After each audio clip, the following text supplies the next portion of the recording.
Have you ever heard of predictive programming? Could the government be using fictional books and movies to desensitize us from things that are going to happen? Keep watching to find out. Hello Horror Nights and family, and welcome back to my YouTube channel. My name is Crystal, and on this channel I talk about everything horror. I'm also going to be joining my friends over on Punk Rock Horror Podcast once a month to be on their podcast as a guest. I will link their podcast in the description box below so you guys know where to find them. Make sure you guys subscribe to my channel because I put new videos out every single Wednesday. And don't forget to turn the bell on to be notified every single time that I upload a brand new video. Also, don't forget to follow me on my socials. The links, of course, are in the description box below. So with that being said, let's get into the video.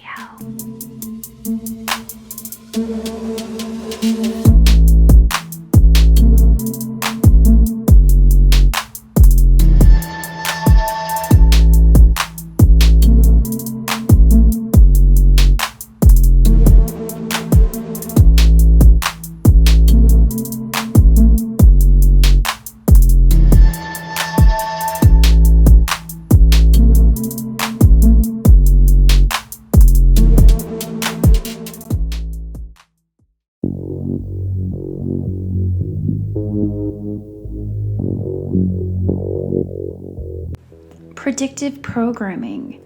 It is a theory that the government or other higher-ups are using fictional movies or books as a mass mind control tool to make the population more accepting of planned future events.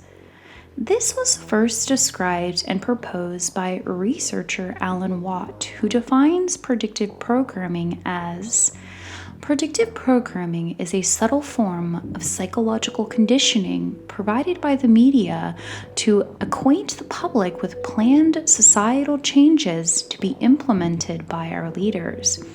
If and when these changes are put through, the public will already be familiarized with them and will accept them as natural progressions, thus lessening possible public resistance and commotion.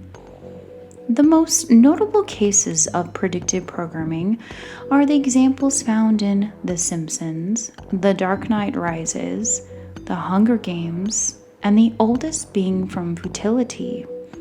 Information can be found on blog posts, and many conspiracy theorists have either made videos on it or have spoken on the subject.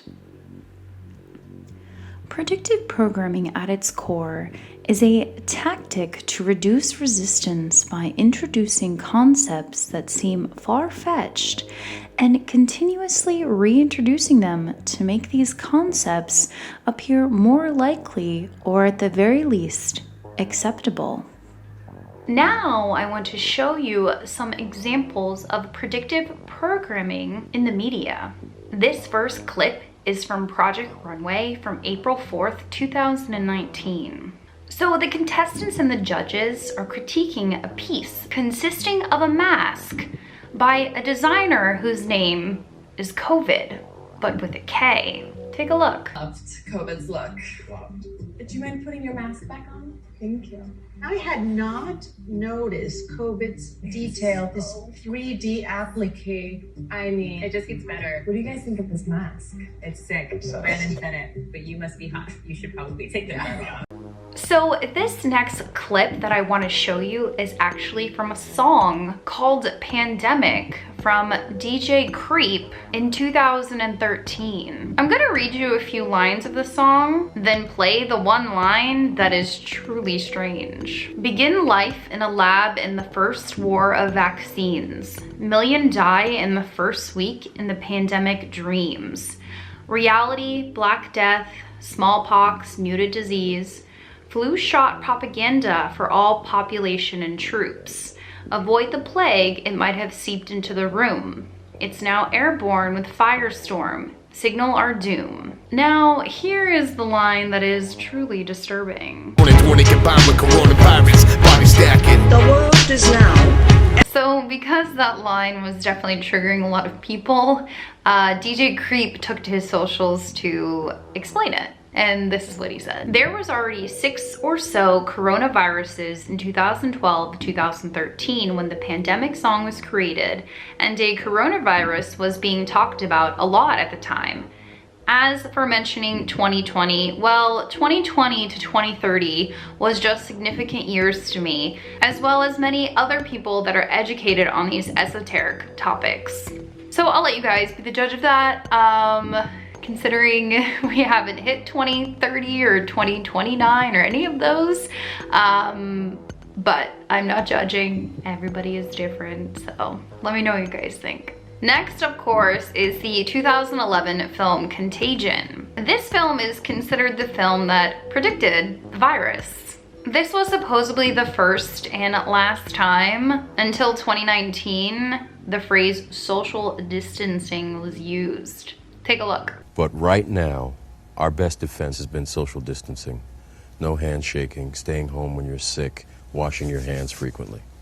This next thing I'm going to talk about is pretty much what we are all familiar with, Snapchat. Remember not long ago when we would open the app and put a filter on, and at least half, if not more, were our faces covered in masks? That's telling me I got that stinky breath.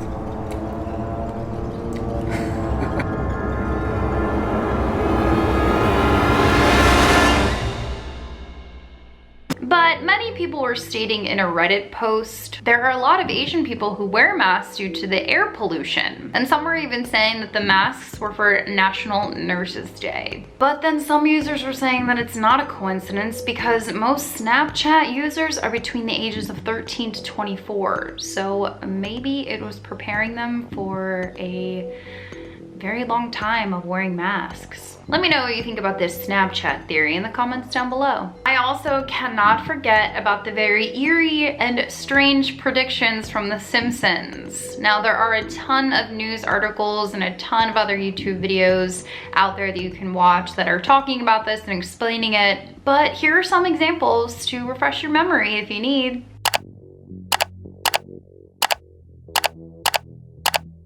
So now I want to go a little bit further and talk about some of the things that we could be seeing and hearing now that would be considered current predictive programming. So we all know that TikTok is probably one of the biggest apps right now with over like 800 million users. And steadily, there is a new filter gaining popularity called UFO Sky. And some users are thinking that this filter is being used to desensitize us on the fact that we may be seeing aliens very soon.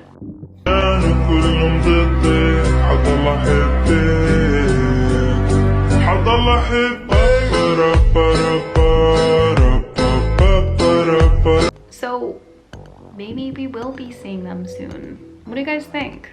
So the last thing I want to talk about is something that is a little uncomfortable to talk about, not only because it's from Michael Bay, who I'm not a huge fan of, but it's also it's crazy. So Michael Bay is putting out a new film called Songbird, and the YouTube trailer is just, I don't really have words. It's very scary, it's very jarring, it's very uncomfortable to watch. So in this trailer, we can see that the virus has continued to mutate. Humans have been inside their homes for over 200 weeks. The world is completely different now, and people are being put into quarantine concentration camps. I've linked the full trailer in the description box below if you guys want to go check it out. So, as I said, I'm not the biggest fan of Michael Bay, and everything about it seems just very sketchy. What I mean by that is I am not an expert on movie production. I'm sure that I can look it up, but I understand that it takes a long time to produce a movie. So the only thing that I can really assume is that Michael Bay had some kind of skeleton for film about humans and a virus, and then, you know, COVID-19 hit and he sort of just changed some of the elements of the film, and now what we have is Songbird. In considering the state of the world and how the virus is under control somewhere, some places, but really not everywhere, I just think it was so tasteless for Michael Bay to do this. But you guys let me know if you agree with me, if you disagree with me, if you watch a trailer, maybe you never even heard about it, maybe you have no idea what I'm talking about. Just let me know in the comments down below your thoughts, feelings, concerns, questions about this film and all of the other things that I've talked about. Also, before I go, I know in the last video I forgot to say we hit 700 subscribers here on YouTube, which is really cool and such a big milestone. I am hoping one day that it's like 7 million, 700 million, anything like that. My dreams or goals are set very high for this channel. So thank you guys so much for being here and continuing to be subscribed to my channel, watching my videos, commenting on my videos. And with that being said, this is the end of the video. Make sure you guys are subscribed because I put new videos out every single Wednesday. Don't forget to turn the bell on to be notified every single time that I upload a brand new video. Don't forget to follow me on my socials as well, and I'll see you guys in my next video. Bye.